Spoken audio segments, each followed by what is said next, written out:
राम कृष्ण हरी हे राम कृष्ण हरि जय राम कृष्ण हरि जय राम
देह जाईल जाईल याची काळोबा जाईल याची काळोबा जाईल याची काळोबा जाईल देह जाईल जाईल याची काळोबा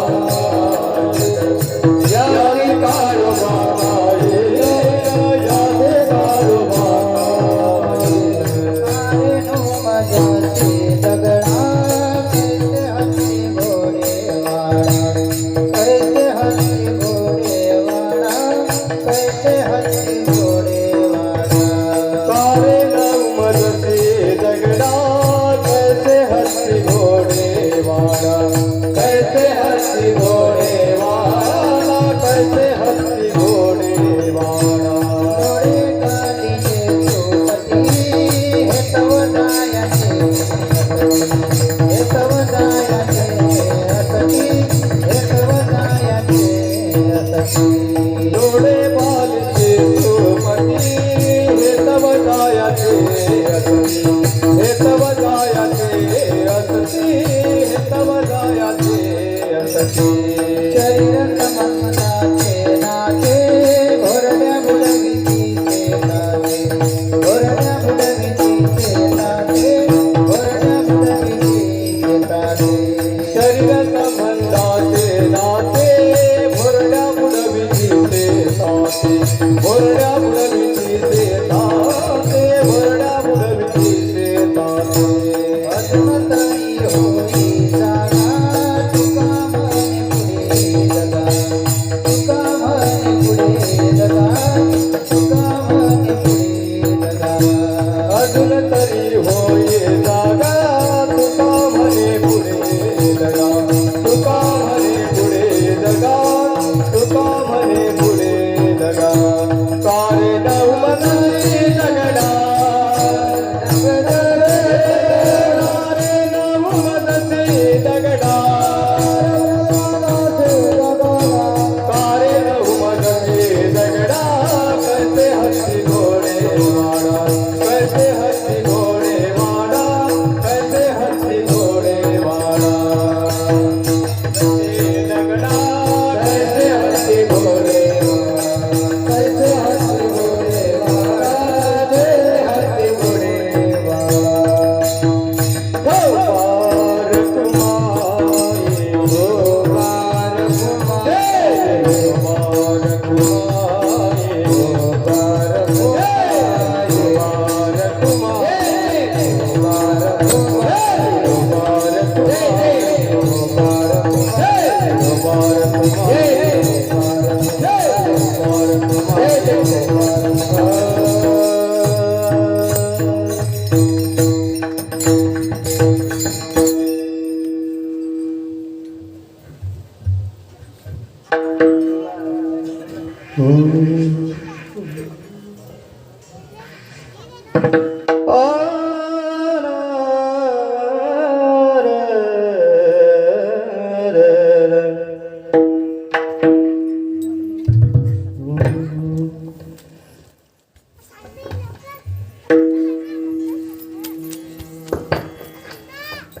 देह जाईल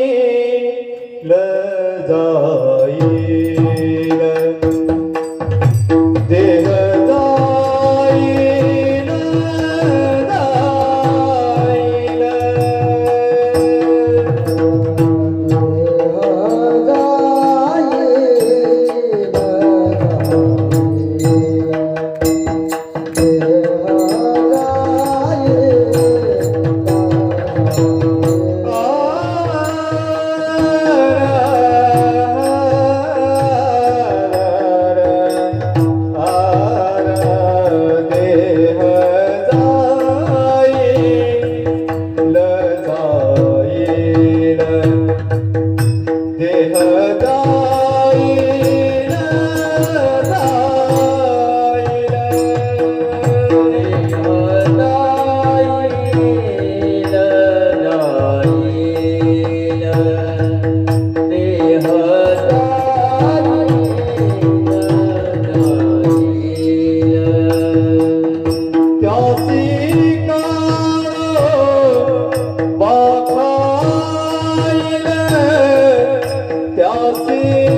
काळोबा खाईल कारीन मजसी दगडा कैसे हत्ती घोडेवाडा लोडे गालीचे सुपती हे तव जायाचे असती शरीर संबंधाचे नाते बुरड्या बुडविती शेताते अजून तरी होई जागा तुका म्हणे पुढे दगा कारेण मदसी दगडा कैसे हत्ती घोडे वाडा करार विंदेन पदार विंदम मुखार विंदेन विनिवेशयंतम वटस्य पत्रस्य पुटेशयनम बाल मुकुंद मनसा स्मरामि महायोगपीठे तटे भीमरत्या वरं पुंडरीकाय धातु मुनीन्द्रहि समागत्य तिष्ठन्तमानन्दकन्दं परब्रह्मलिङ्गं भजं पांडुरंग करू प्रथम नमन दुसरे चरण संततिया पांडुरंग करू प्रथम नमन दुसरे चरण संततिया पांडुरंग करू प्रथम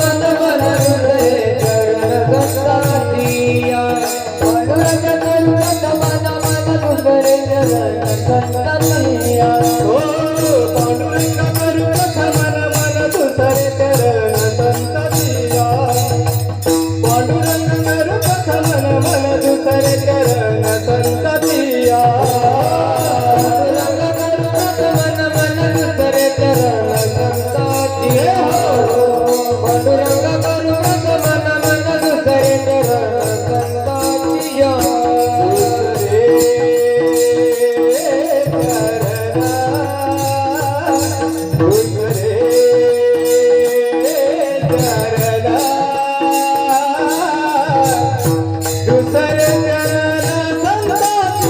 नमन दुसरे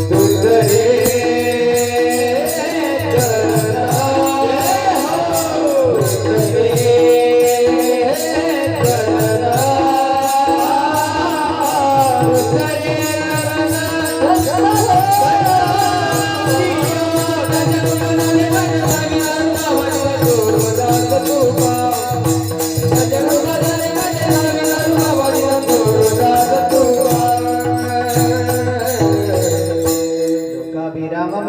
संततिया राजीवनेत्रवंशनाथं कारुण्यरूपं करुणाकरन्तं श्रीरामचन्द्रं शरणं प्रपद्ये पवनतनय संकटहरण मंगलमूर्तिरूप रामलखन सीता सहित हृदय बसो सुरभूपं श्री ज्ञानेशी ज्ञानमूर्ती साक्षात प्रेम स्वरूपिणं नामदेव दयाभूतं नाथ वंदे पुनः पुनः वैराग्यस्य परममूर्ती देहुक्षत्र निवासिनं तुकाराम महाराष्ट्र भक्तराज चतुष्टकं मुक्तपणे मुक्त श्रेष्ठपणे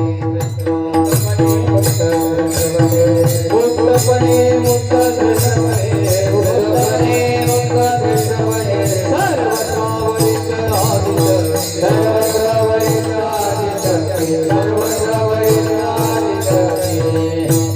देह जाईल जाईल यासे काळोबा खाईल कारेण मदसी दगडा कैसे हत्ती घोडेवाळा अनंत कोटी ब्रह्मांड नायक पांडुरंग परमात्मा सर्व प्राणी मात्रांचे जीवाच्या ठिकाणी ज्या भगवंताची शक्ती ओतपोत भरली अशा भगवंताला नमन करून समोर बसलेले मायबाप तसेच मागे असणारे टाळकरी मृदंगाचार्य विनेकरी चोपदार बाबा आणि संपूर्ण महाराज मंडळी वारकरी संत म्हणून मस्तक हे पायावरी या वारकरी संतांच्या भारत ही देवभूमी आहे विदर्भ ही अवलियांची भूमी आहे आणि महाराष्ट्र ही संतांची भूमी आहे उदाहरणार्थ ज्ञानोबा तुकोबा गुरोबा चोगोबा सावतोबा सेनाबाबा रोहिदास महाराज संताजी जगनाडे राष्ट्रसंत तुकडोजी महाराज गाडगे बाबा सखाराम महाराज श्रीराम महाराज भोजने महाराज पांडुरंग महाराज पाटकर शिवराम बाबा पवार वेदशास्त्र संपन्न असणारे वासुदेवजी महाराज समर्थ सद्गुरू गजानन महाराज अशा संतांच्या पदस्पर्शाने पावन झालेली आपली भूमी आहे त्याही संतांना नमन करणं अति महत्वाचं आहे ओंकार स्वरूपा सद्गुरू समर्थ अनाथाच्या नाथा तुझं सांगरवाडी सारखं पवित्र गाव संतांच्या पदस्पर्शाने पावन झालेली भूमी एकट्याचा न हे खेळ म्हणून मेळ मिळविला किंवा एकमेकांचा हे करून अवघे धरू सुपंत या न्यायाप्रमाणे बरेच दिवसांपासून संतांचा आशीर्वाद सर्वांचं सहकार्य देवाची कृपा ग्रंथराज ज्ञानेश्वरीचं पारायण ठाकरे बाबा यांच्या मुखातून तुम्ही आता ऐकूनच राहिले आहे जगाच्या पाठीवर अनेक प्रकारचे ग्रंथ आहेत, अनेक प्रकारचे संत आहेत, अनेक प्रकारचे मंत्र आहेत, पण ज्ञानेश्वरी सारखा ग्रंथ नाही, ज्ञानोबा तुकोबा सारखे संत नाही, पण रामकृष्ण हरी सारखा मंत्र नाही. हो माऊली तर एका शब्दात सांगतात, वाया अनेक पंथा जाशील धनी, वाया अनेक पंथा जाशील धनी, वाया अनेक पंथा, जाशील धनी, वाया अनेक पंथा. वारकरी पंथ सोडून दुसऱ्या पंथात जर गेला तर तू वायाच असेल असं माऊली सांगतात. आणि त्या माऊलीची ज्ञानेश्वरी कोणा लिहिली? सच्चिदानंद बाबांनी लिहिली. कुठे लिहिली?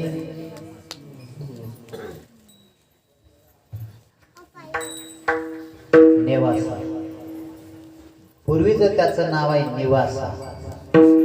पुराणामध्ये तुम्ही कथा ऐकलीस, देवांचं आणि दैत्यांचं युद्ध झालं. एकचदा नाही, 1000 वेळा युद्ध झालं.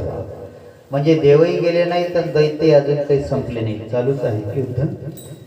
आणि शेवटी आपसात घेतलं की बाबा भांडणानं कोणाचाच फायदा होत नाही, मग दोघांचाही फायदा झाला पाहिजे, याकरता काय करावं म्हणून समुद्राचं मंथन ठरवलं. समुद्र मंथन केल्यानंतर त्याच्यामध्ये 14 प्रकारचे रत्न निघाले. प्रत्येकाने त्याचं वाटप केलं, पण शेवटी प्रश्न तयार झाला. अमृत कलश निघाल्यानंतर, अमृत कलश निघाल्यानंतर दानव म्हणतात आम्ही घेतो, देव म्हणतात आम्ही घेतो. शेवटी भांडण सुरू होतं. एवढा वाद विकोपास झाला. कथा आपणात ऐकण्यात आहे, पण हे सगळं वाटप कुठं झालं होतं तर ते दंडकारण्यामध्ये झालं होतं. मग दंडकारण्यामध्ये पूर्वीचं काय आहे तर आजचं महाराष्ट्र म्हणजे पूर्वीचं दंडकारण्य आहे. आणि या दंडकारण्यामध्ये त्या ठिकाणी वाटप सुरू झालं. भांडण ऐकल्याच जात नव्हतं. शेवटी भगवान श्रीहरीने मोहिनी नावाच्या देवीचं रूप घेतलं. छुनछुन घुंगरवाळा वाजत एक सुंदरी आली. आल्यानंतर सर्वांचं लक्ष भांडणातून त्या स्त्रीकडे गेलं. ते बाई बोलली म्हणे बाबा भांडणानं कोणाचाच फायदा होत नाही. तुमचा जर माझ्यावर विश्वास असेल, माझा ऐकत असाल तर मी सांगते तसं करा. देवाने तिच्यावर विश्वास ठेवला आणि राक्षसाने तिच्यावर विश्वास ठेवला. कोणावर? एका बाईवर. आजही कोणावर आहे भरोसा? साधूवर का बाईवर आहे? ती म्हणे बाबा जसं घालीन लोटांगण उजवीकडून डावीकडे प्रदक्षिणा करतात, तसं मी प्रत्येकाच्या वाट्यावर काय मिली येणार आहे ते वाटून देते, काही हरकत नाही. मग उजव्या हातावर देवांची रांग, डाव्या हातावर दैत्यांची रांग. आणि जेव्हा देवांपासून ते मिली मिली वाटणं सुरू केलं, तेवढ्यात राक्षसांच्या डोक्यात एक पाप तयार झालं. म्हणे बाबा काही खरं नाही, म्हणे या बाईवर भरोसा ठेवणं बरोबर नाही. कोणाच्या घरची पाहुणी नाही म्हणत, आपल्याला काही ओळख नाही म्हणे, थांबा तो राहू म्हणे मी पाहतो. त्या राहूनी देवाचं घेतलं रूप आणि सूर्य आणि चंद्राच्या मध्ये जाऊन बसला. आणि ज्यावेळेस वाटप आलं सूर्याच्या हातावर गेलं. यांनी आपले दोन्ही हात असे पुढे केले, पण डोकं खाली घातलं. मोहिनी देवीनं चंद्राला विचारलं कोणाकडची पाहुणी नाही, तो म्हणे काही माहित नाही आपल्याला. पण लगेच समजलं देवाने आपलं खरं रूप प्रगट केलं. सुदर्शन चक्र काढलं, त्याच्या हातात अमृत पडलं होतं आणि एक घोट त्याच्या तोंडात गेला, शिरच्छेद झाला. आता हे घडलेली घटना कुठची आहे तर ही निवासामधली घटना आहे. ज्ञानेश्वरी कुठे लिहिली याच्याकरता हा लंबा वखर जुतून राहिलो आपण. ते धड खाली पडलं, शिर उडालं दक्षिण दिशेकडे 3 किलोमीटर. जिथं शिर जाऊन पडलं तिथं आजही शिरस गाव आहे. पण ते धड त्या पोटात ते अमृत गेल्यामुळे असं थडथड थडथड थडथड हलायला लागलं. कंपन गती सुरू झाली, पृथ्वी हादरू लागली, शेषाचं डोकं हलू लागलं. ते काही केल्यास शांत होत नव्हतं, म्हणून मोहिनी देवीनी भगवान विष्णूनी त्या धडावर निवास केला. तेव्हा ते शांत झालं, म्हणून त्या जागेचं नाव पडलं निवासा. आणि व्याकरणाच्या भाषेत, ग्रामराच्या भाषेत त्याचा अपभ्रंश झाल्यामुळे त्याला आज म्हणतात नेवासा. ते शिर पुन्हा उठलं. देवाशी बोलू लागले की प्रभू तुम्ही पक्षपात केला, देवांना अमृत दिलं ना आम्ही घ्यायला लागलो, शिरच्छेद केला. आणि अमृत पिलेली व्यक्ती मरत नसते, अमर होत असते. मग याचं काहीतरी करून दाखवा. देवानी सांगितलं देवाच्या हातात नाही, हे साधूच्या हातात नाही. म्हणून महाविष्णूचा अवतार सखा माझा ज्ञानेश्वर. माऊली आली आणि त्या धडाचा दगड बनला. तुम्ही पाहता ह्या पारायणाच्या ज्या सटीक ज्ञानेश्वरी आहेत ना, तर माऊली बसलेली दिसते, पण एका दगडाला पाठ टेकून बसलेली दिसते. तुम्ही पहा बरं. तो दगड कोण आहे तर त्या राहूच्या धडाचा दगड बनला आहे. कारण त्या दगडामध्ये अमृत होतं आणि तो दगड अमृत पिल्यामुळे अमर झाला आणि त्याच अमृताचा अनुभव जगाला दिला. अमृता अनुभव ही आहे ती ज्ञानेश्वरी. आणि जिथं दैत्यांच्या हातातला गडवा देवांच्या हातातला खाली पडला, तो गडवा गणलत गणलत गेला. देव त्या गडव्याच्या मागं गेले. देवानी तो गडवा जिथं पकडला तिथं आजही देवगड आहे. तुम्ही गेले सर, गुरुवारी भास्कर बाबा तिथं आहेत आज देवगड. पण गडवा जिथून तो खाली पडला त्याची धार वाहू लागली म्हणून एक गंगा पवित्र तयार झाली. त्या गंगेचं नाव आहे प्रवरा. तो प्रवाह सुरू झाला. अशा पवित्र ठिकाणी ग्रंथराज ज्ञानेश्वरीचं झालं लिखाण आणि ते ज्ञानेश्वरीचं आपल्याकडे आहे पारायण. हो, काही जरी नाही आलं म्हणतात नुसतं बोट फिरवा. नुसतं बोटही जरी फिरवलं तरी ज्ञान होय मुढा पण अति मूर्ख त्या दगड. असे अनेक पुरावे देता येतील. अशी आहे ती ज्ञानेश्वरी. त्या ग्रंथाचं पारायण तुम्ही करून राहिले. मागच्या वर्षी येण्याचा योग, याही वर्षी योगाने आलो. आल्यानंतर आज तुमच्या पारायणातला चौथा दिवस. चौथ्या दिवसाच्या सेवेचं आमच्याकडे आलेलं एक वाटप आहे. आणि इथं आल्यानंतर समजलं, संतोष भाऊ, संदीप भाऊ यांनी सांगितलं, नंदू भाऊनी, ठाकरे बाबांनी सांगितलं, बाबा एक अघटित घटना आमच्या गावात घडली हो. जो आपल्याचा नेहमी असलेला सेवाधारी, सातही दिवस सारखी सेवा करणारा बाबा श्यामभाऊ आपल्यामधून ते निघून गेले आहेत. आज त्यांच्या जीवनातला शेवटचा संस्कार पार पडला. त्या संस्काराचं नाव आहे माय बापू अंत्येष्टी. मग याच्याबद्दल ठाकरे बाबा म्हणत थोडंसं काहीतरी 5 मिनिट बोल जा. म्हटलं थोडंसं नाही, विठ्ठल जय जय होईपर्यंत. आणि अंत्येष्टी प्रकरणातला आजचा अभंग आहे. मग तुम्ही म्हणा ज्ञानेश्वरी पारायण आहे, तुकोबाचा अभंग घ्यायची काय गरज आहे. पण तुम्ही आपण जे सगळे लोक इथं जन्माला आलो, एकही राहण्याकरता आलो नाही, सगळे मरायला आलो.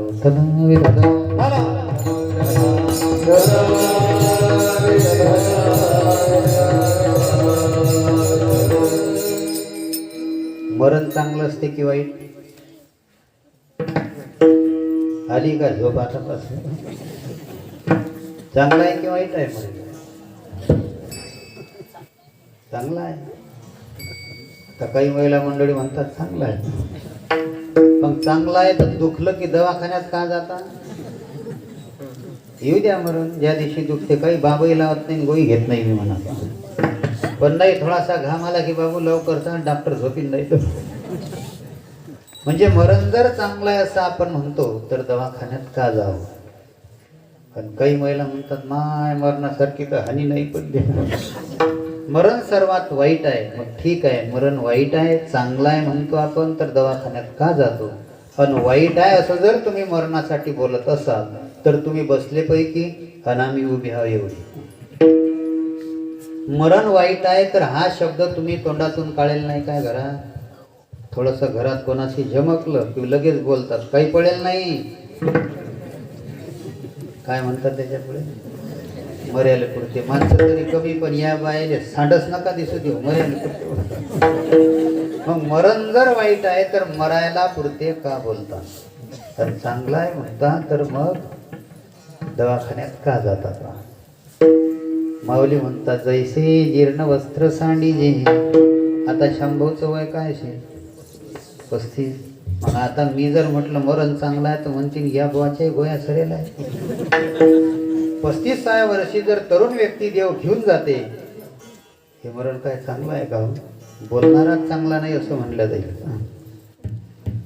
पण जो आवडे सर्वांना तोची आवडी देवा. सर्वांची आवड जशी 8 सप्त्यात 8 दिवस आपल्याला होती, घरातही सगळीकडे होती, आणि त्या माणसाची गरज देवाली फार आहे. पण काही असे लोक व्हायला आहेत, शिशी बसले समजते ना? घरातही शिशी बसेल आहेत. घरातले तर म्हणतात काही मरते काय, देव म्हणते माझ्याजवळ नेऊन यायला करूच काय. काही जीव असे आहे. मग फाटका कपडा फेकला तर बरा आहे हो, पण नवा जर फेकला तर त्याचं दुःख होते. पण खऱ्या अर्थानं मरण चांगलं आहे. कसं मरण चांगलं आहे? तुम्ही आता रामायण ऐकलंय, भागवत ऐकलंय, काही कीर्तनकार भागवतकार रामायणकाराच्या तोंडातून काही शब्द ऐकले आहेत. रामायण शिकवते म्हणतात माणसानं कसं जगावं, भागवत शिकवते माणसानं कसं मरावं. आता सांगणारे मरून राहिले तरी वागून नाहीत राहिले, आणि ऐकणारे बी मरून राहिले तरी रामायणासारखे वागून नाहीत राहिले. भागवतकाराचे तसं अनेक भागवतकार गेले, पण एकाचाही उद्धार होण्याची वेळ येऊन नाही राहिली. पण मरावं कसं त्याच्याकरता भागवत जरूर ऐकलं पाहिजे. त्या भागवतामध्ये असं सांगितलं आहे, 88,000 ऋषी झाले. प्रत्येकाने आपल्या बुद्धीच्या तर्काने ग्रंथ सामग्री निर्माण केली. पण व्यासाच्या शेवटी एक विशेषण लागलं, नमो व्यास विशाल बुद्धी. त्या व्यासाला विशाल बुद्ध्या होत्या. का?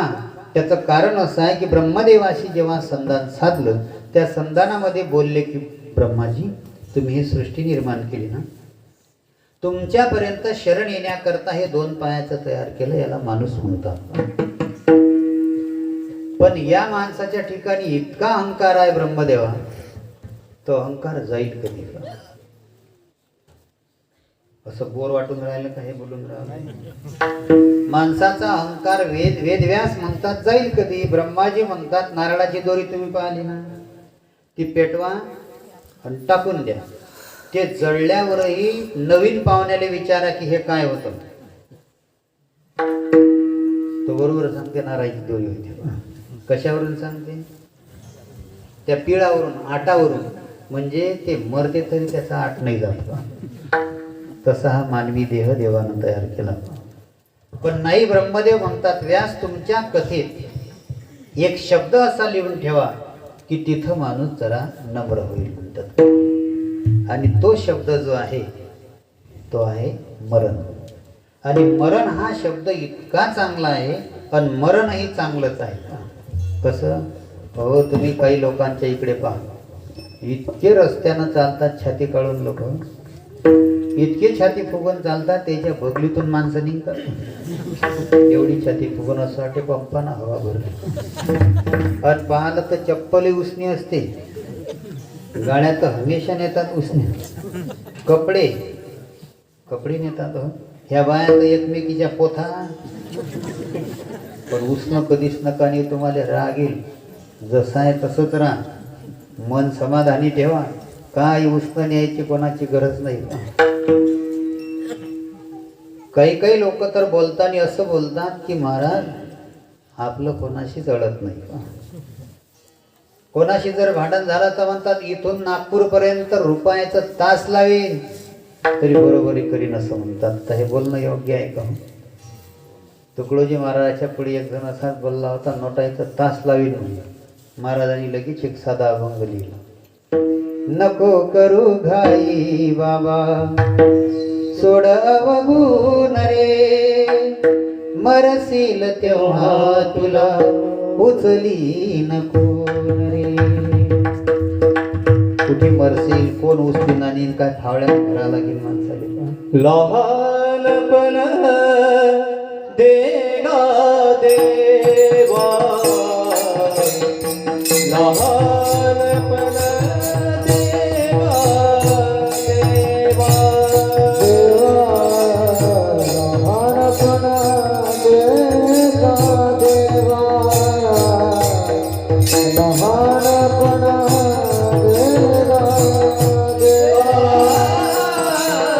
लहानपण देगा देवा, लहानपण देगा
बाप हो लहान व्हा, मोठं होणं का हो.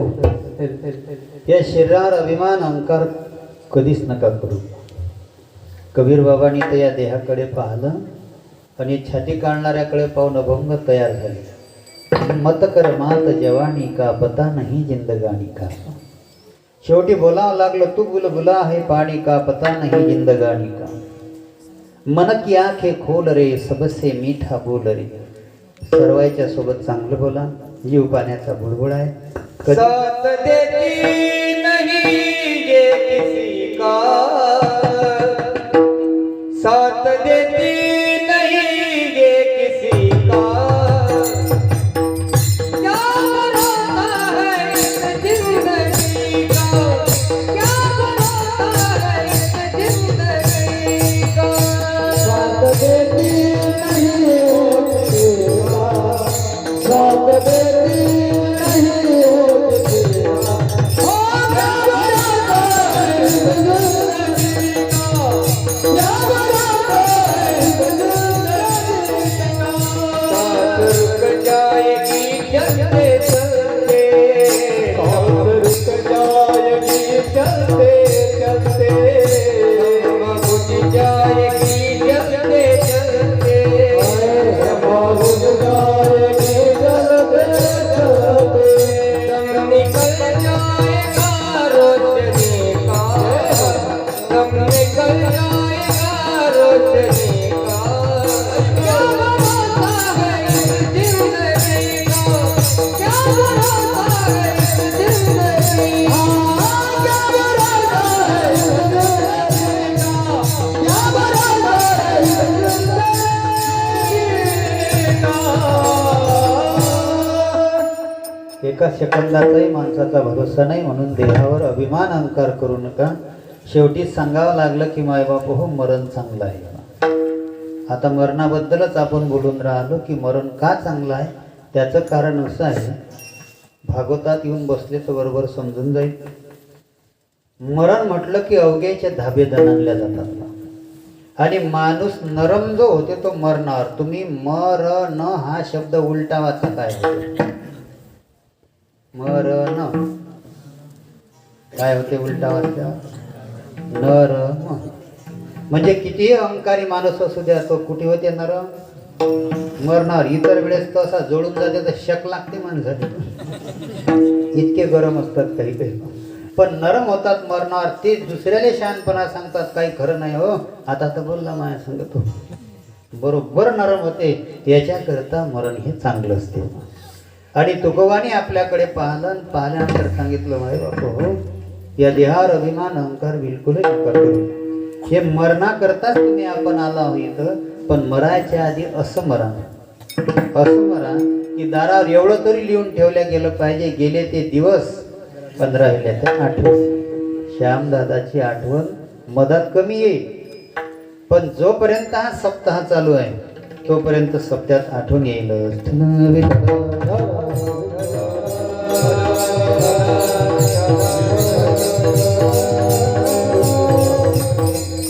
पण बरेच लोक देवाकडे पाहून दोष देत असतील, काय देवाला थोडीशी दया नाही आली का, देवाला काही समजत नसेल का.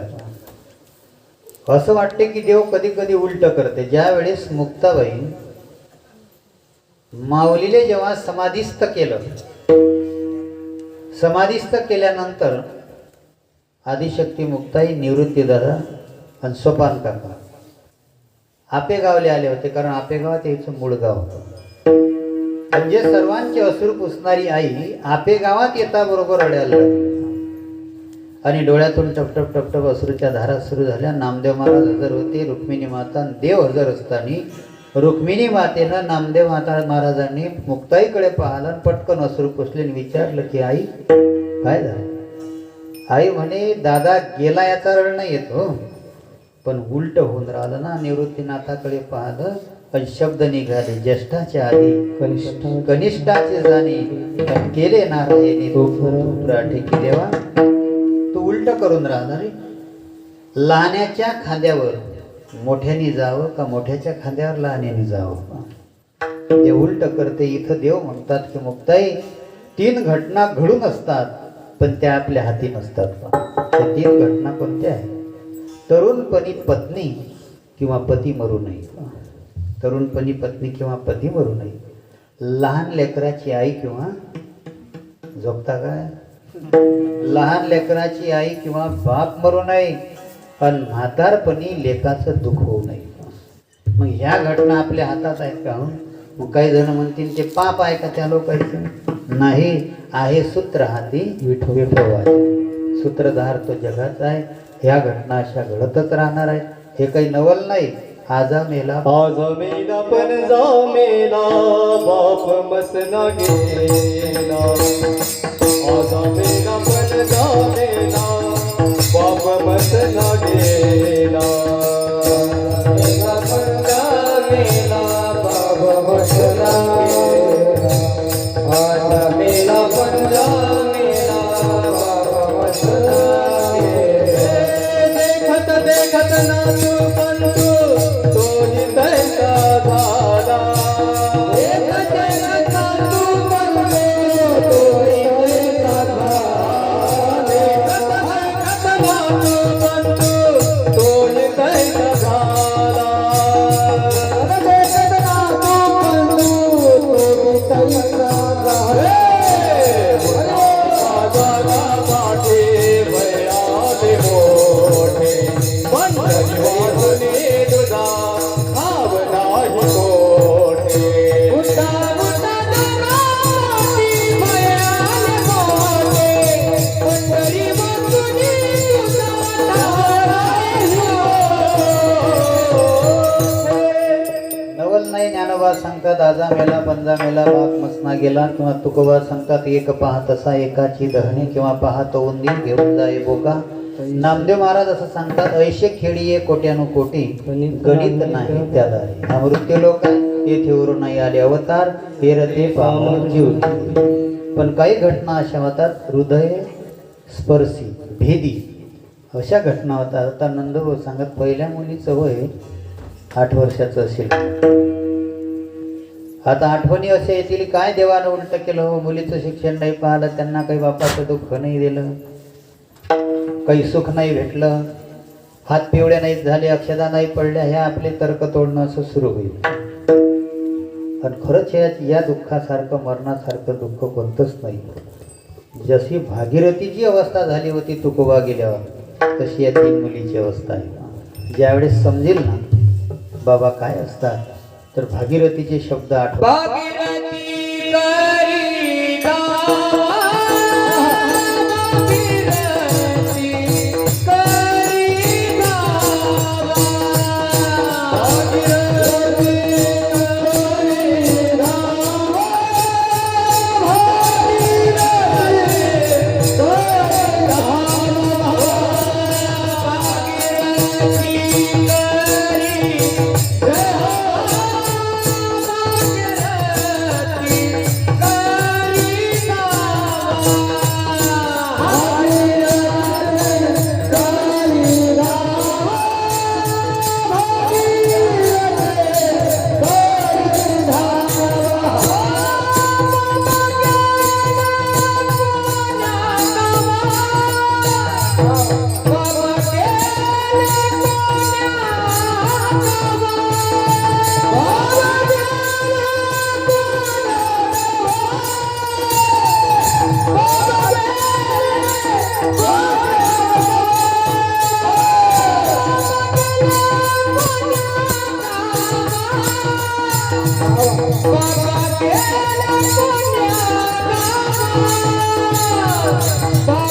भागीरथी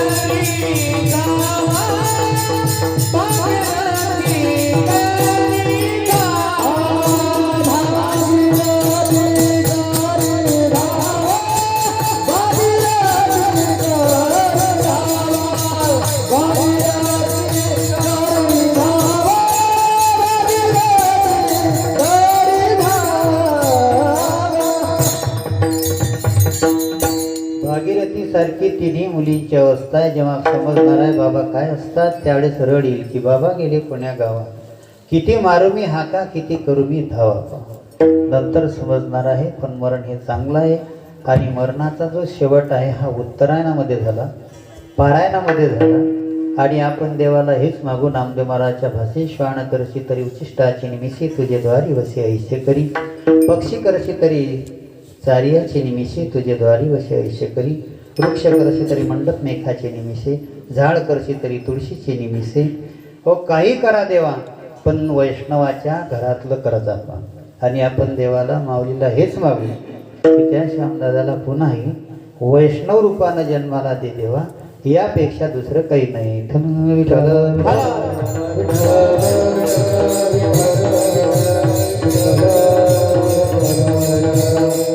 ज्ञानेश्वरी पारायण हे सर्व जीवाचं मोक्षाचं हे साधन आहे. मग तरीही ह्या घटना का करत असतात? मेल्यावर काही विधी करतच असतात. तरुण व्यक्ती मरण पावली तर बरेच लोक म्हणतात 7व्या किंवा 9व्या दिवशी आठवण घ्या.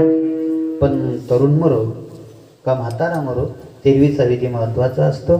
तो का करत असतात त्याचं थोडंसं कारण पहा. तुम्हाला असं काहीतरी वेगळं वाटणार आहे, पण का करत असतात त्याचं कारण असं आहे की मरणाराला मरताना 4 प्रकारचं दुःख होत असते. मराव कोणालाच वाटत नाही वाय बाप, सांगणाऱ्याला मरा वाटत नाही, ऐकणाऱ्याला मरा वाटत नाही. पण मरताना 4 प्रकारचं दुःख होते. पहिल्या दुःखाचं नाव आहे मोहज दुःख, दुसऱ्या दुःखाचं नाव आहे आगामी दृश्य दुःख, तिसऱ्या दुःखाचं नाव आहे निषेध दुःख, चौथ्या दुःखाचं नाव आहे निस्तेज दुःख. लक्षात येते काय? वरून गेल्यासारखं होते. कोणी मरू द्या तुम्ही, मी कोणी मरू द्या, त्याला 4 प्रकारचं दुःख होते. पहिल्या नंबरचं दुःख आहे मोहज. मोहज म्हणजे मोह. एवढा मोह आहे आपला प्रत्येक गोष्टीवर. प्रत्येक गोष्टीवर मोह आहे हो. आता सगळे शेतकरी शेतमजूर लोक आपण सकाळी जर उठले, तुम्ही शेणपाणी केलं तर खराटं किंवा झाडणं घेऊन सगळेजण गल्ल्या झाडतात दारातल्या. कसं झाडतात? आता कसं झाडतात म्हणजे हे काय सांगायला लागते? दुसऱ्याच्या भिंतीजवळची रेती कुठपर्यंत आणतात ओळख झाडण्यानं? आपल्या भीती लोक. म्हणजे एवढा मोह आहे माणसाचा की ते एवढीशी रेती उलटत आणते स्वतःच्या दाराला. सांगा आता केवढा मोह आहे. मग हा जो जीव आहे हा या मळ्यात 30 वर्ष 35 वर्ष 100 वर्ष राहते, तर या जीवाने मळसोळा वाटत असेल. हे मोहच दुःख आहे. मरणारा जेव्हा पाहतो ना, तुम्ही पहा आता काही लोकांनी जीव जाताना लोक पाहिल्यात खाली धरल्यावर, तर त्याच्या इथून अश्रू निघतात असे. मरणाऱ्याच्यातून बरोबर पाहतो. आत्महत्या करणाऱ्याच्या डोळ्यातून अश्रू निघतात आणि मरणी मरणाऱ्याच्या डोळ्यातून अश्रू निघतात. का? त्याला हे सोडावंसं वाटत नाही. तो मोह होते. आणि तो मोह निघून जात असताना दुःख होते. घरी जन्मा येऊन काय केले किंवा मुद्दल गमावले, मोहच दुःख. दुसऱ्या नंबरचं आगामी दृश्य दुःख आहे. आगामी दृश्य दुःख कसं असते की मरणाऱ्याला 15 दिवसाच्या आधीपासून समजत असते की जातो मी. त्याला आगामी दृश्य दुःख म्हणतात. यमराजाचे दूत दिसतात.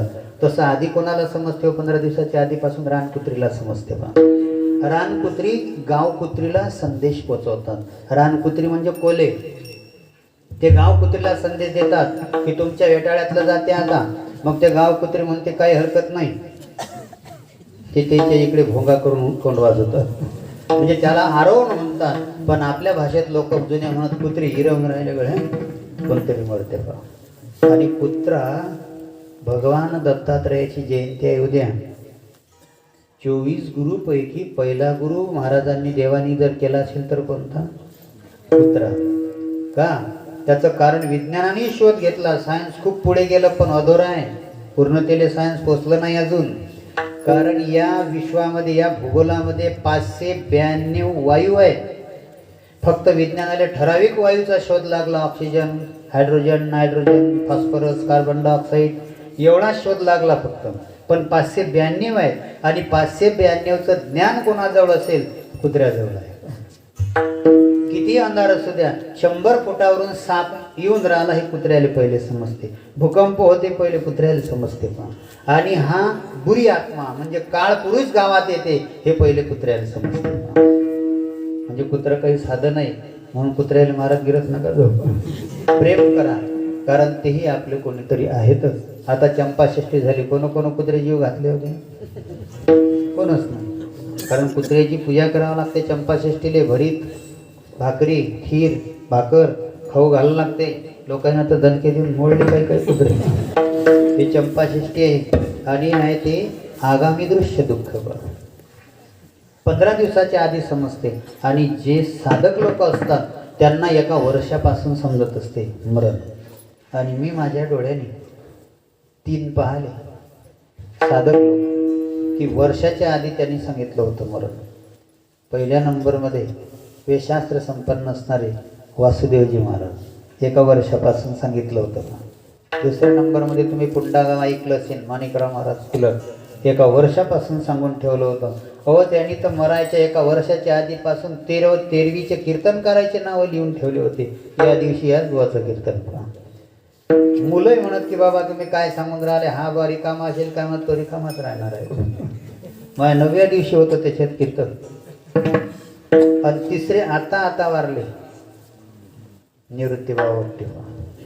त्यांनी सांगून ठेवलं होतं की 100वी नाही होणार माझी साजरी. 99 मध्ये 3 महिने होतील. उत्तरायण लागलं की मी देह सोडून देईन. उत्तरायण लागलं 4 वाजून 5 मिनिटांना आणि बाबांनी देह सोडला 4 वाजून 20 मिनिटांना. म्हणजे लक्षात घ्या हे वय पुढचं दृश्य पाहणार आहे. 1 वर्षाने मरण दिसणार आहे. आणि काही शास्त्रामध्ये काही नियम सांगितले की तुम्ही साधक होऊ शकता. साधक म्हणजे भजन कीर्तन भागवतन प्रवचन करणारे साधक असतात असं नाही. साधक शब्दाचे अर्थ भरपूर आहेत. जे साधनाच करत राहतात. साधना म्हणजे मारुतीचा मध्यरात्री शेंदूर काढून नेणारे नाहीत. याले साधन नाहीत म्हणत. साधना कोणती असते? परस्त्री आई आहे, परधन निष्ठा आहे. अशी ज्याची साधना आहे तो खरा साधक असतो. त्याला सगळं काही जगातलं समजते. हो बाबा एक निशाणी सांगितली. आपलं मरण जर 12 महिने राहिलं असेल तर ते समजते. कधी? उद्या. उद्या काय? हो कॅलेंडरात काय घरी गेला. उद्या पौर्णिमा आहे आणि पौर्णिमेच्या रात्री चंद्र अधुरा नसते, 16 कलांनी युक्त असते. आणि पौर्णिमेचा चंद्र माथ्यावर येऊ द्या रात्री आणि डोळे स्वच्छ धुवा झोप लागली असेल तर. आणि त्या चंद्राकडे असं पाहायचं. त्या चंद्रामध्ये काळ्या रंगाचा डाग आहे त्याला आपण हरण म्हणतो. ते हरण जर दिसलं नाही, डोळे डबल धुवा पहा, ते हरण जर दिसलं नाही तर समजून घ्या 12 महिन्यात आपलं मरण निश्चित आहे. आता तुम्ही उद्या पाहू शकता. योगही चांगले आहे. म्हणजे ते हरण दिसलं नाही की समजून घ्या पुढच्या सप्त्यात आपला नंबर. हे झालं 1 वर्षाचं. आणि 9 महिने जर आपलं मरण राहिलं असेल तर ते आजही समजेल घरी गेल्यावर. ते कसं समजणार आहे? आकाशगंगा गेली आहे चांदण्यांची उत्तर दक्षिण. आकाशगंगा गेली आहे. ती जर दिसत नसेल तर 9 महिने आपलं मरण राहिलं आहे. 6 महिने जर आपलं मरण राहिलं असेल तर बिना बूट चप्पलांचं धुळीत चाला किंवा चिखलामध्ये चाला. पवचे उमटून राहिले आणि टाचा गायब होऊन राहिल्या समजून घ्या 6 महिन्यात आपला नंबर निश्चित आहे. ही अंधश्रद्धा नाही, संतांचे पुरावे आहेत. 3 महिने जर आपलं मरण राहिलं असेल तर पूर्ण शरीर ओलं होऊ द्या. म्हणजे एखाद्या हौदात बुडी मारा आणि मोठा आरसा ठेवा कपाटाला पुढे आणि आरशाकडे जाऊन उभं राहा. संपूर्ण चेहरा सुकला आणि शरीर गळून राहिलं ओला आहे, चेहरा कोरडा झाला. डबल बुडी मारा. पुन्हा जर चेहरा आपला कोरडाच होऊन राहिला असेल 3 महिन्यात निश्चित आपलं मरण आहे. 1 महिना जर मरण राहिलं असेल तर बरोबर आहे का? मांडी मारून बसायचं. डाव्या पायाची मांडी खाली, उजव्या पायाची तिथं नाही, तिथं पायाला ते मरण पायासाठी सांगून राहिलं. डाव्या पायाची मांडी खाली, उजव्या पायाची मांडी वर, पाठीचा कणा ताठ, मध्यमा आणि तर्जनी हे 2 बोटं असे एकत्र घेऊन अंगठ्याला लावा. याला ज्ञान मुद्रा म्हणतात, ध्यान मुद्रा. असे बसल्यानंतर डोळ्याची बुब्बुड इथं आणा जिथं आपण गंध लावतो त्याला. त्याचं नाव आहे दशमद्वार. 1000 नामातलं एक नाम आहे सोहम. काही लोकांनी घेतलं ते माहीत आहे ते सोहम. या नामाचा जप करा.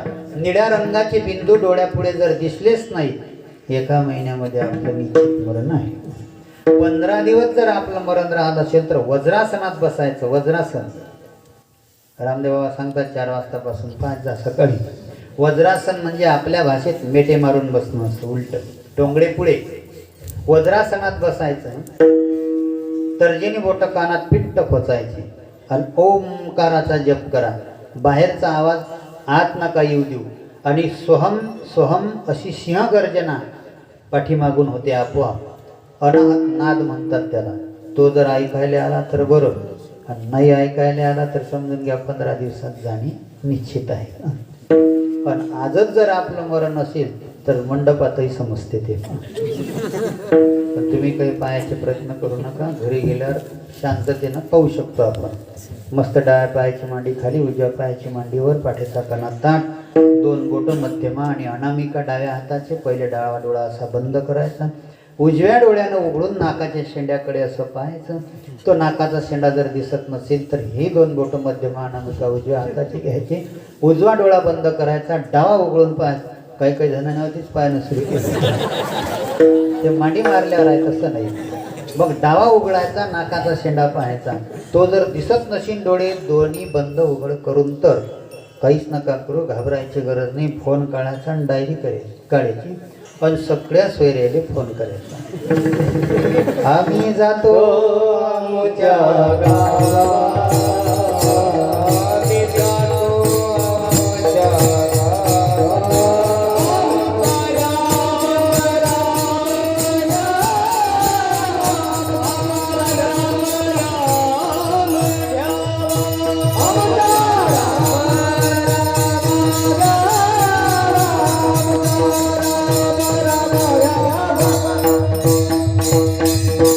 नाकाचा अग्र न दिसे नयनी, त्याच दिनी म्हणा राम कृष्ण हरी.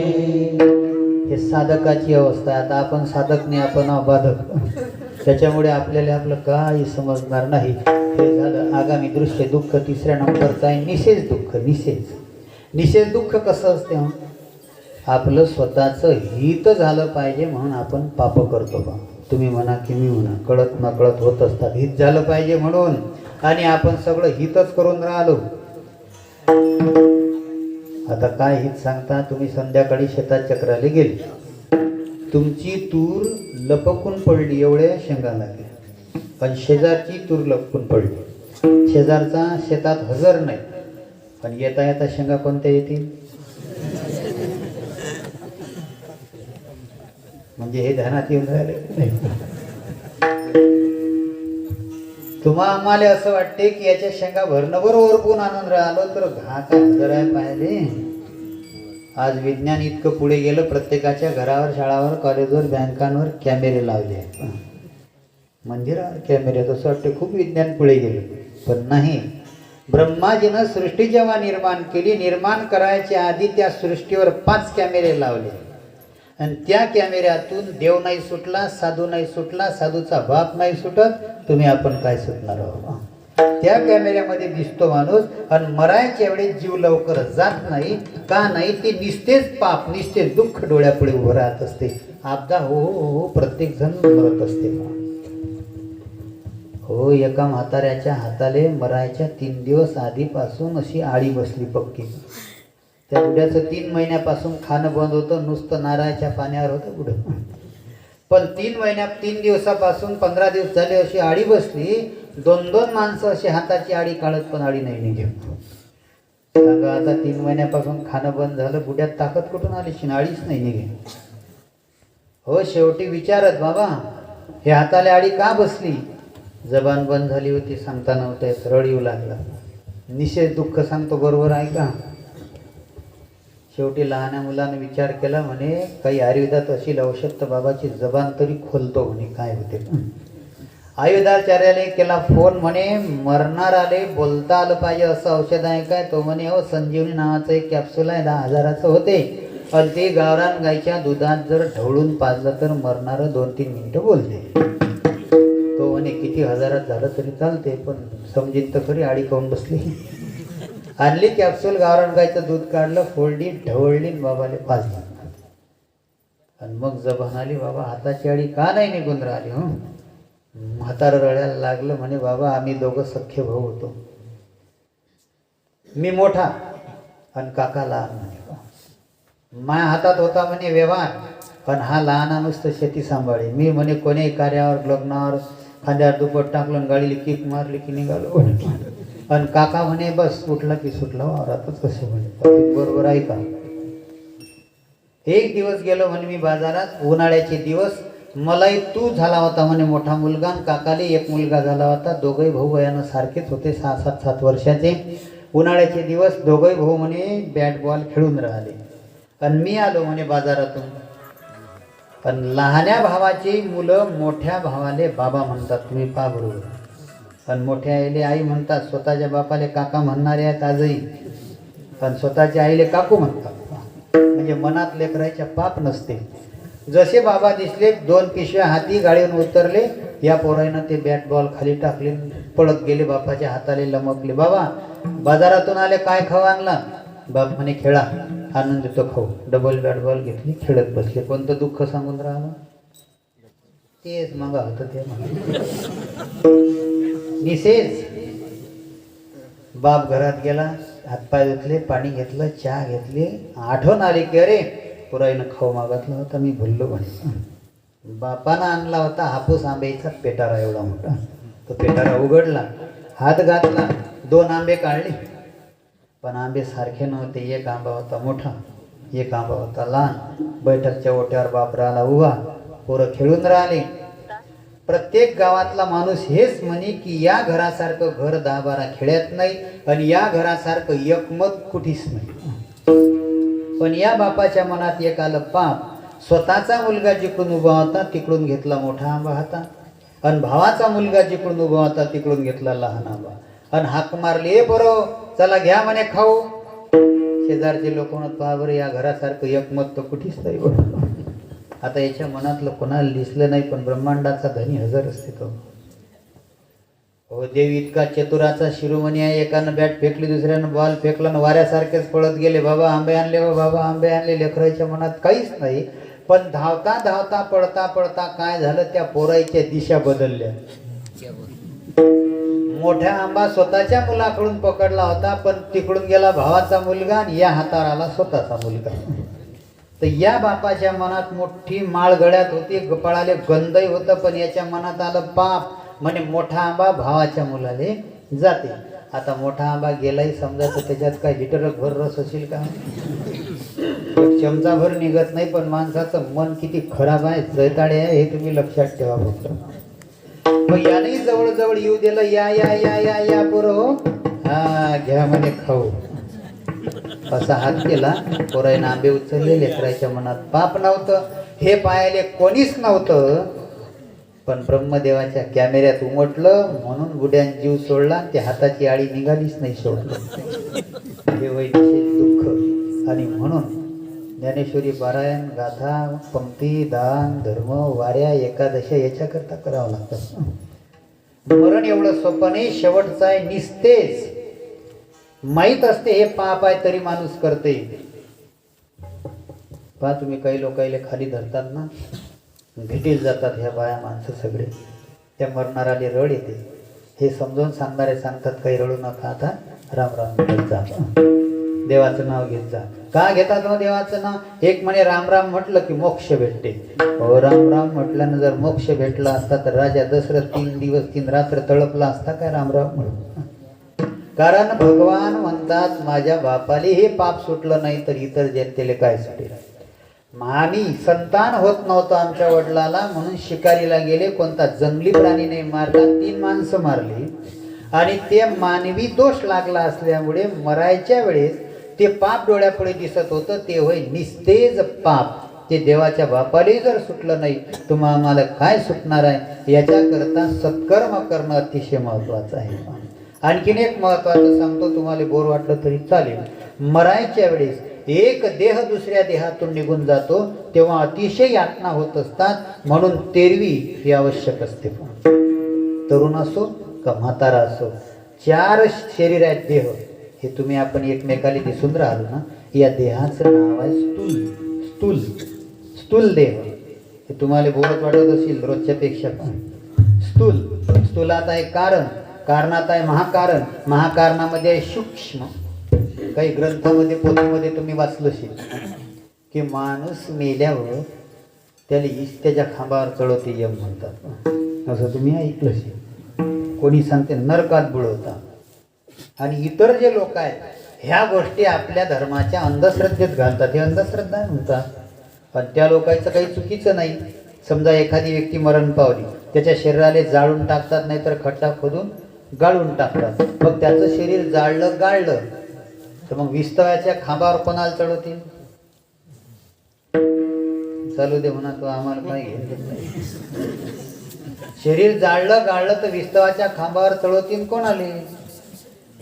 हा, असं बोला ना, समजते मग कोणाला चढवतील? एकाने सांगितलं होतं म्हणे महाराज आत्म्याला चढवतात म्हणे. म्हटलं नाही, आत्मा कोण आहे? परमात्मा. हो, तुम्ही टीव्हीवर पाहत असेल, हिरण्याक्ष, हिरण्यकश्यप, रावण, कुंभकर्ण, शिशुपाल, वक्रदंत, शुंभ निशुंभ हे मारले देवानं देवीनं. ते मारले, पण त्याची ज्योत कुठे गेली? देवाच्या ज्योतीत. ममई वंशे जीवलोके. आत्मा हा परमात्मा आहे, तो जिथला तिथं निघून जाते. मग आत्म्याले चढवत नाहीत, शरीर गाळल्या जाळल्या जाते. मग चढवतात कोणाले? हे अंधश्रद्धा. इतर लोक आपल्याकडे पटकन सांगतात अंधश्रद्धा आहे. हे अंधश्रद्धा नाही. तुम्ही बरोबर ऐका, आपलाही शेवटचा दिवस गोड झाला पाहिजे याच्याकरता महत्त्वाचं असते. पहिले हे जे शरीर आम्हाला दिसून राहिलं, या शरीराला म्हणतात स्थूल शरीर. स्थूल शरीरामध्ये आहे कारण, कारणामध्ये आहे महाकारण, महाकारणामध्ये आहे सूक्ष्म, आणि जो शेवटी त्रास होते तो सूक्ष्म देहाला होत असते. स्थूल शरीर हे एकमेकाला दिसते. वय वर्ष 40 ओलांडलं, वय वर्ष 40 ओलांडलं की स्थूल शरीर कारण शरीराला सोडून देते. कसं सोडून देते थोडंसं लक्षात घ्या. तुम्ही काही पुरुषांकडे पहा, काही महिलांकडे पहा, वय वर्ष 40च्या पहिले रोळ असतात. असे 40 ओलांडली लठ्ठ होतात, इथं वळ्या पडतात, पोटावरही वळ्या पडतात. काही लोक म्हणतात पोटावर खांड पडले वळ्या, तो नो टेन्शन आहे, मस्त सुधारला होता. पण माणसानं रोळ झालेलं बरं, लठ्ठ कधी होऊ नये. ज्या अर्थी शरीर लठ्ठ होत चाललं समजून घ्यायचं, स्थूल शरीरानं कारण शरीराला रामराम करणं सुरू केलं. मग लठ्ठ जर होत चालले तर काय करा? देवानं पहिला निरोप दिला, 4 चौघात बस, माणुसकीच्या गोष्टी कर. याच्यासाठी स्थूल शरीर सोडलं. मग कारण 60 वर्षात सोडून देते. कारण सोडलं हे कशावरून? पहिले तुम्ही कोणतीच गोष्ट विसरत नव्हते, भुलत नव्हते. आज जर कोण्यातरी गोष्टीचा विसर पडून राहिला, तुम्ही जाता समजा तेलाऱ्यात आणि फोन ठेवता घरी, पहिले असं होत नव्हतं, आता असं होऊन राहिलं, समजून घेऊ बाबू आपलं कारण हरपत चाललं. जरा हरिपाठात जाऊन बसायला पुरते, कीर्तनात जाऊन बसायला पुरते. 60 ओलांडली की महाकारण हरपते माणसाचं. त्याची निशाणी सांगितली. महाकारण हरपल्यावर एकच गोष्ट एकाच माणसाला 3-3 वेळा सांगली. ज्या दिवशी असं होते तो म्हणते आता असं सांगितलंय, तरी डबल सांगते तो. समजून घ्यायचं महाकारण हरपलं. काही काही माणसं पहा, तुम्ही एखादा पाहुणा आलाय, राम राम, कधी आलं तुम्ही? आता झालं. कसं काय तुमच्या इकडे? बोंडळी येला, सोयाबीन चॅट मारली, तुरी बऱ्या वाटतं. दुसरा पाहुणा येते, त्याला राम राम, तुमच्या इकडे कसं आहे? चांगला आहे. आता दुसऱ्या पाहुण्याशी बोलून 2 मिनिटं होतात, पहिल्याशी बोललेलं असते, पण डबल पहिल्याला म्हणते राम राम, तुम्ही कधी आले? असं म्हटलं की समजून घ्या याचं महाकारण गेलं, हे विनाकारणच राहिलं आहे. आणि शेवटी निघते मग सूक्ष्म देह, असा ज्योत रूपात. आणि सूक्ष्म देह जेव्हा निघते बाहेर, आणि तो बाहेर निघाल्यानंतर त्याला त्रास होते. कोणता? विस्तवावर चढवणे, नरकात बुडवणे. तो होऊ नये याच्याकरता 10वं 13वं आणि याच्याकरता हा महापर्व असते. तो सुटला पाहिजे म्हणून. आणि इतका त्रास होते त्या जीवाले, सूक्ष्म देहाले. आता तो म्हणतात जावे त्याच्या वंशी देवाकडे. तसं सांगण्यात संतांनी लिहून ठेवलं, पण तो चुकावा याच्याकरता हा सत्संग करून ठेवला आहे. आणि तुकोबाने आपल्या मानवी देहाकडे पाहिल्यानंतर विनंती केली की मायबाप हो, इथं कोणीच राहायला आलं नाही, तुम्हाला इथून जायचंच आहे. विनंती केली, डबल एक शब्द वापरला अभंगाच्या पहिले. देहा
अभिमानी अहंकारी जीवाकडे पालनकर महाराजांनी दया आली अंत्येष्टीत टाकलं की मायबाप हा देह कसा आहे जाणार आहे.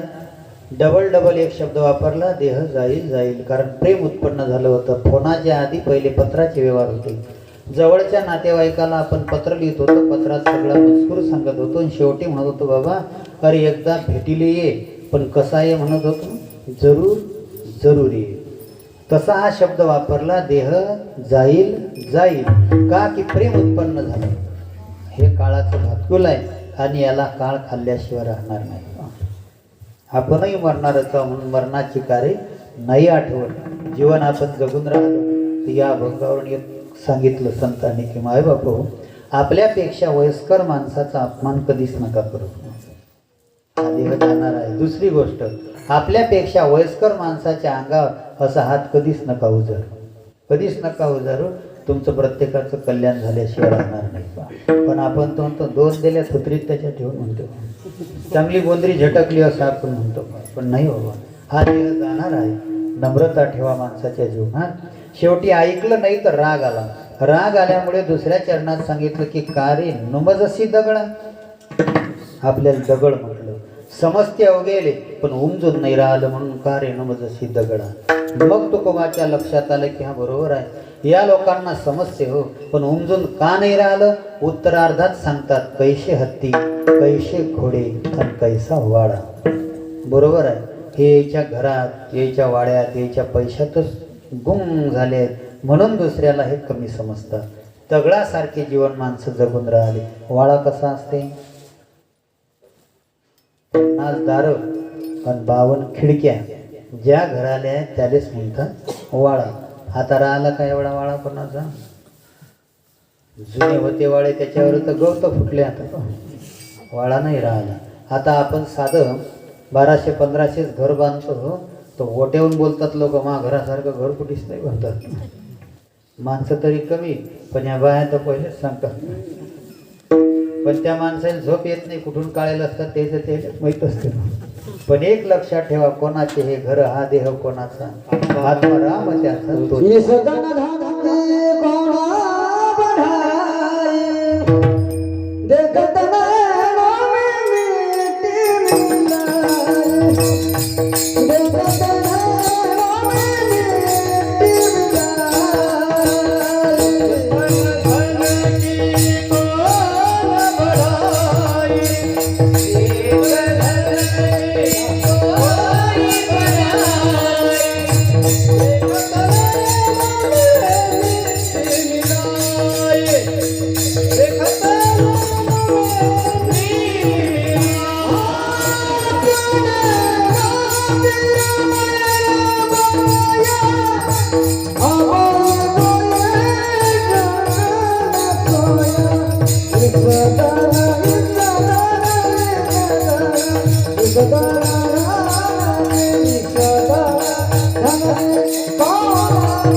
कबीर बाबा सांगतो दिशा धन की कौन बड़ाई देखत नैनो में मिट्टी मिलाई अपने खातिर महल बनाया खुद ही जाकर जंगल सोया हड्डी जले जैसी लकड़ी की मोली बाल जले जैसी घास की पोली हे सगळं इच्छा इथंच राहणार आहे बाबा म्हणून कैसे हत्ती कैसे घोडे कैसा वाळा वाळा राहणार नाही घोडेही राहिले नाहीत घोडे होते पण तेही गेले आताही घोडे आहेत पण गणगण माश्या नेणारे लय आहेत पालखी नेणारे कमी आहेत पण हत्ती तर कोणाच्याच घरी नाही राहत हत्ती फक्त आपल्या विदर्भात एकाच्याच जोड आहे गजानन महाराजांच्या घरी हत्ती किती खाते तुम्ही अंदाज नशीन पाहला 50 किलो तांदूळ 50 किलो हरभऱ्याची डाळ तुरीची डाळ 50 किलो 1 ट्रॉली भरून हिरवा चारा तरी आपण म्हणतो झालं त्याचं व्हायला नसते तरी तो आहे हत्ती आणि आपण तर बैल इकून टाकले जे घरी आहेत ते सोयाबीनचे कुटा राखून पावल्या घेऊन राहिले ज्ञानवाहतूक करा हत्तीच नाही पण तरी पहिले हत्ती होते घोडे होते वाडा होता आणि त्याच्यातच गुरमीत जीवन जगले लोक जीवन जगले आपण तुकोबानी सांगितलं अरे हे काही नाही सगळं जाग्यावर राहणार आहे आज आता हा शेगावले हत्ती दिला कोण दिला आहे आता काही विद्यार्थ्याला माहीत असेल त्याच्या घरी आमची कथा असते ते काही महाराष्ट्रातले नाहीत ते कर्नाटकमधले बेळगावचे आहेत त्याच्या घरी कथा 3 दिवस कथा झाल्यावर ते म्हातारी विचारे म्हणे बाबा म्हटलं काय आहे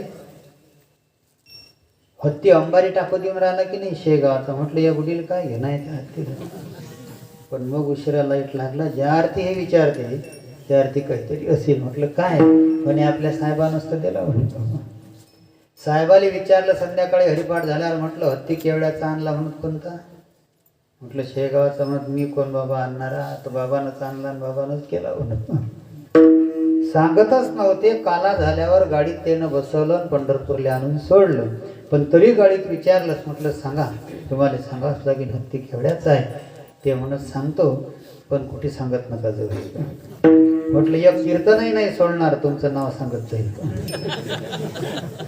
ते म्हणत तो जास्त महाग नाही 76 लाखाचा आहे फक्त म्हणत किती 76 लाख आणि फक्त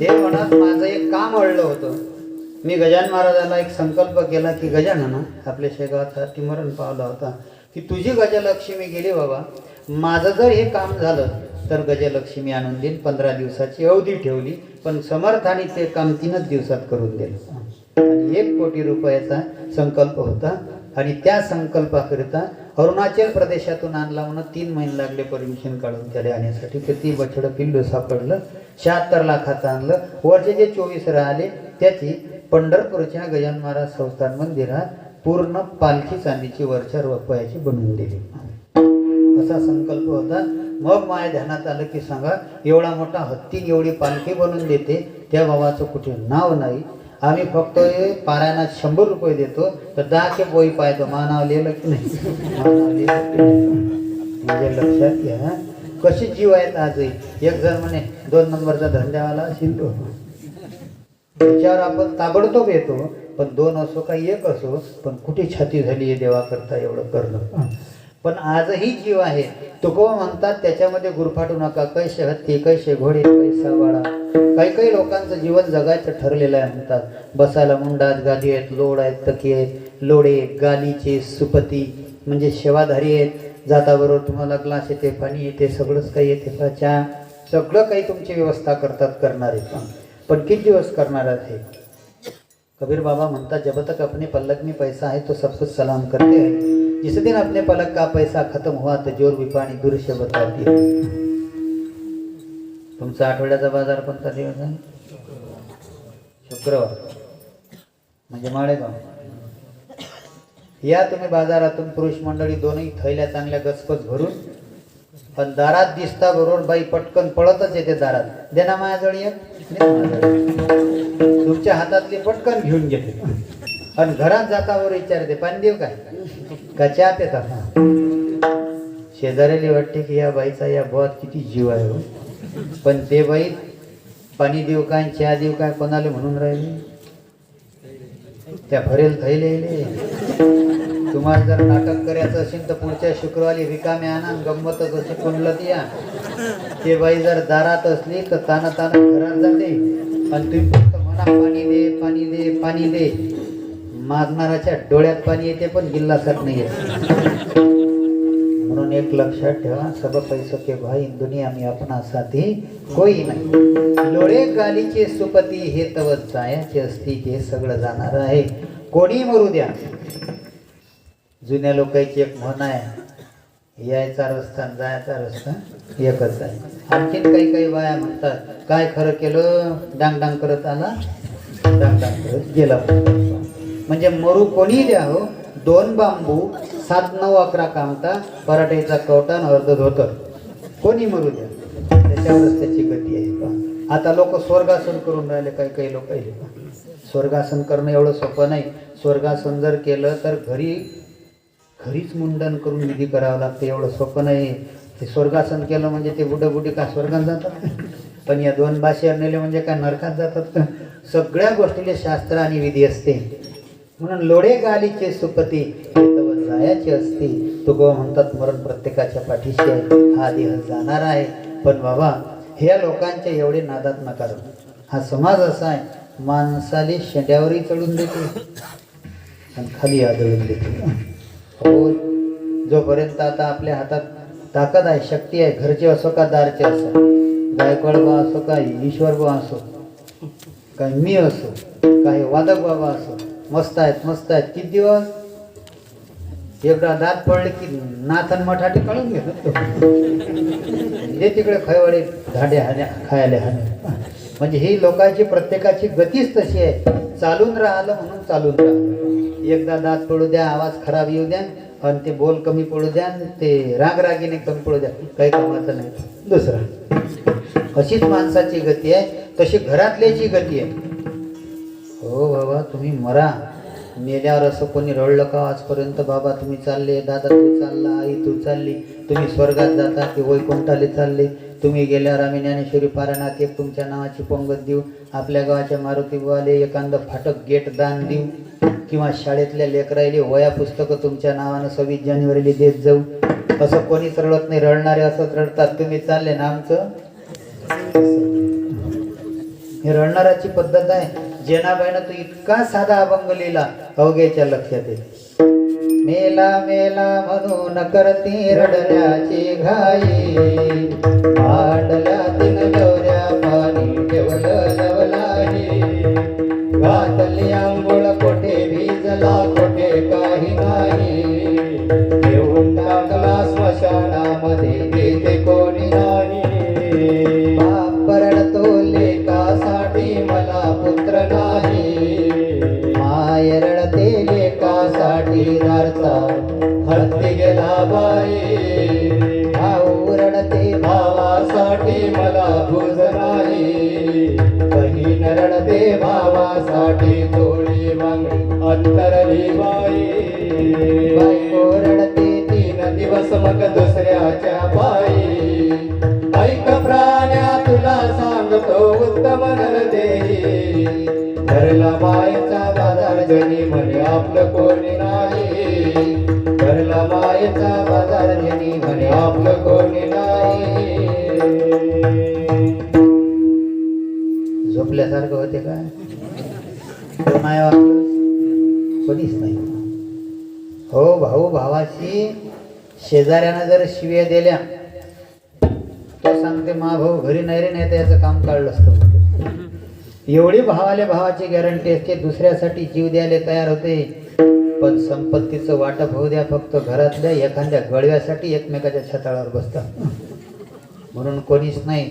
जुने लोक म्हणत भुजाले भुज पाहिजे म्हणत, पहा जुन्या लोकांची गती होती, भुजाले भुज पाहिजे, पण किती भुजाईनं भुज तोडले एकमेकांचे. नियम तर असा आहे, माणसाले भाऊ नाही पाहिजे, माणसाले बहीण नाही पाहिजे, माणूस एकटाच पाहिजे, एकटाच पाहिजे.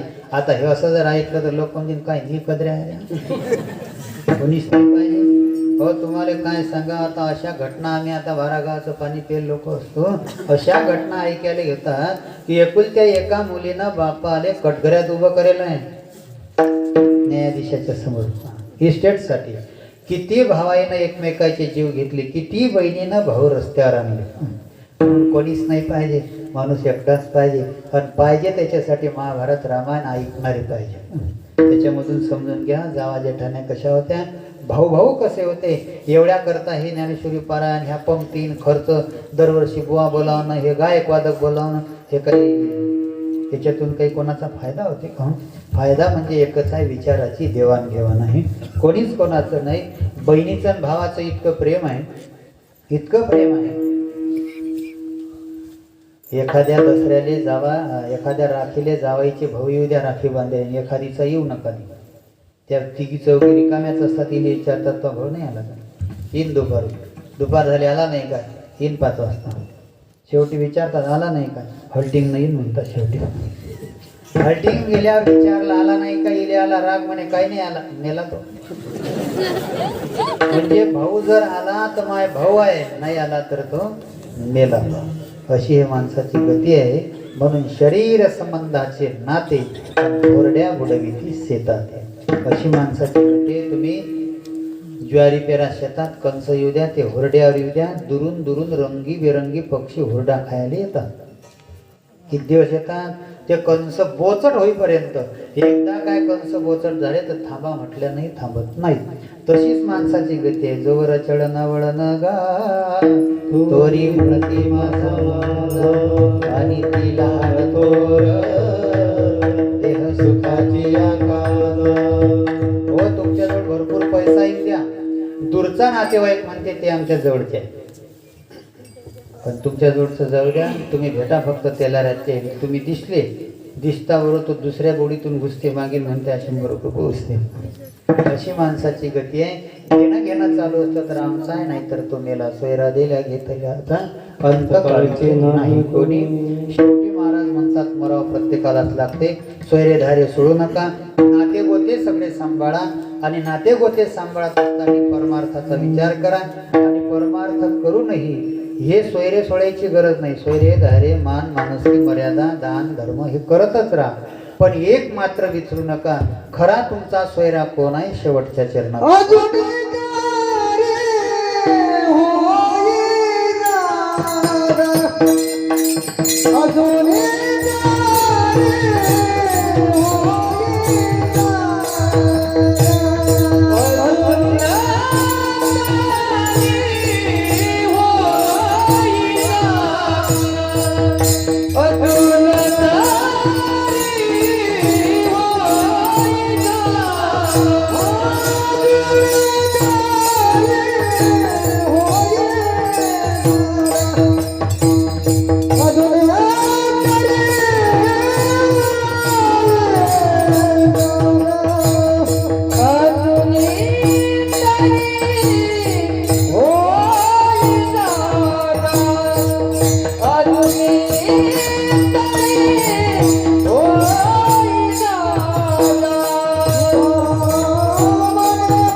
Oh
अजून तरी होई जागा तुका म्हणे पुढे दगा. एक दिवस इथून जाणं आहे, थोडंसं लक्षात घेऊनच मरण हे प्रत्येकाच्या पाठीशी लागलं आहे. वर्षानुवर्ष एक एक वर्ष खराबच येऊन राहिलं आहे. पुढचंही वर्ष पंचांगानुसार खराबच सांगितलं आहे. काही जण म्हणतील का झोपही लागू देते की नाही. हा काय मागील वर्षी काही लोकांच्या लक्षात असेल जसं होतं तसंच घडलं आहे. पण पुढचंही वर्ष थोडंसं लक्षात घ्या. प्लवनाम नावाचा संवत्सर लागणार आहे.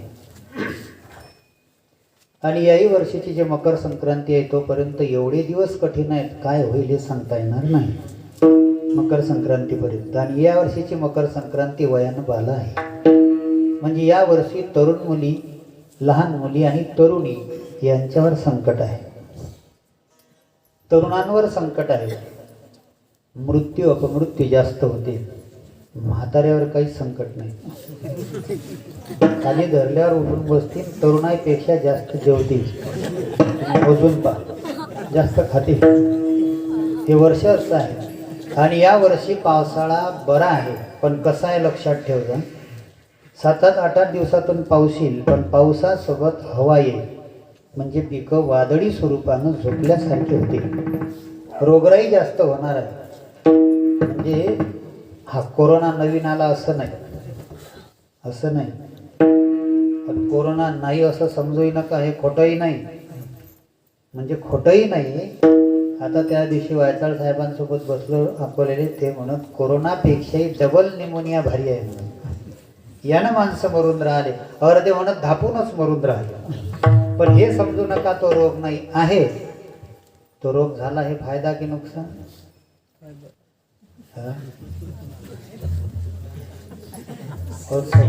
सर्वात मोठं नुकसान कोणाचं होईल आहे.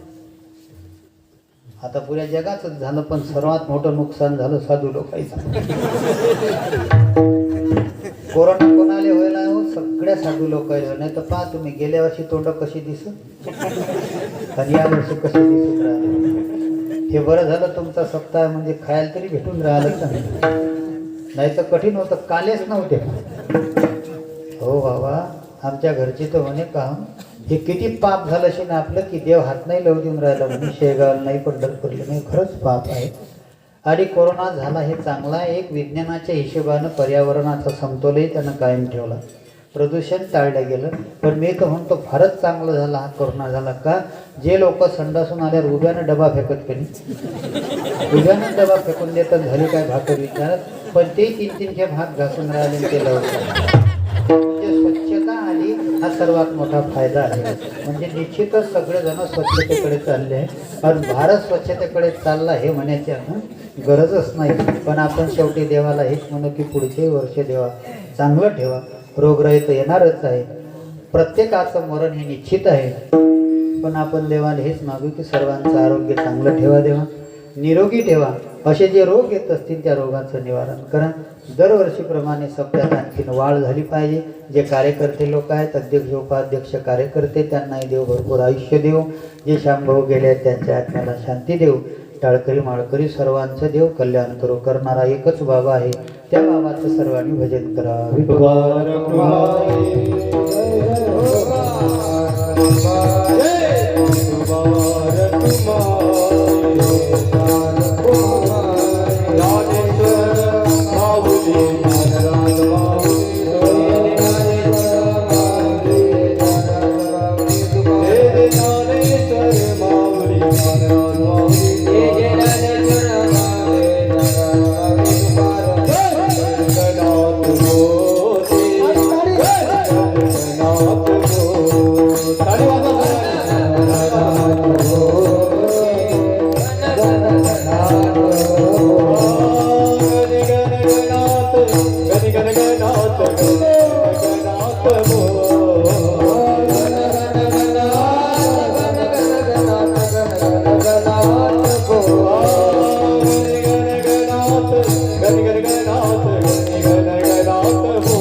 समर्थ सद्गुरु श्री गजानन